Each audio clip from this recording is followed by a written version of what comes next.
L'initiative Yabiso RDC a désormais un logo. Les meilleurs parmi les candidats étaient dévoilés au public. Israël Mandiangonda, jeune graphiste et designer, a raflé 20 millions de francs congolais, une cagnotte qui fait rêver.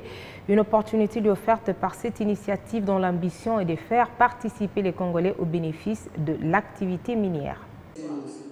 Il s'appelle Israël Mandiangonda. C'est lui le gagnant du concours de logo Yabiso.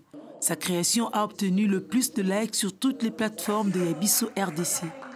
Avec 12 002 likes, il rafle 20 millions de francs congolais.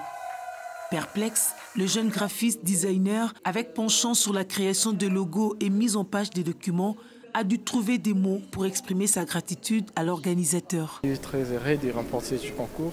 Je ne croyais pas ça, vu que les concours ici à Kinseve, ce n'est pas vraiment sérieux. Et en tout cas, je n'arrive pas à croire que j'ai remporté ce concours.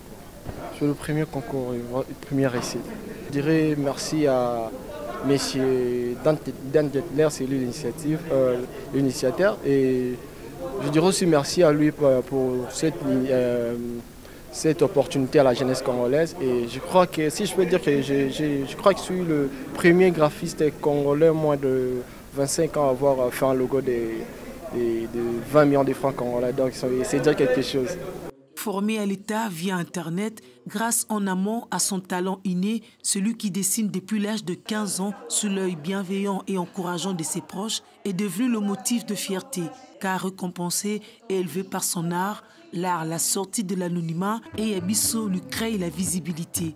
Voilà qui s'inscrit dans la promesse de Dan Gettler de partager les revenus extractifs avec ceux qu'il appelle ses frères congolais par un mécanisme génial et inédit. Le sens même de l'initiative Yabiso RDC, relayée par ceux qui partagent la joie du gagnant.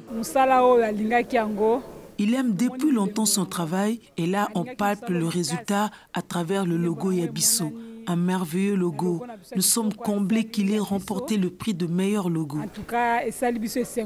C'est une cagnotte de rêve susceptible de transformer la vie du créateur, pétri des talents, mais empêché d'entamer les études supérieures faute des moyens après le décès de son père. La sœur du gagnant rappelle cette page sombre. Notre père est décédé après que mon frère ait passé l'examen d'État. Il n'a pas pu poursuivre ses études supérieures faute des moyens. Nous lui avions prié d'attendre à la maison le temps de trouver des finances conséquentes. Après le passage en revue des critères, ils étaient 10 candidats présélectionnés dont le sort final était suspensif au like des internautes jusqu'au 25 janvier 2021 à 23h59, résultat validé par l'huissier de justice.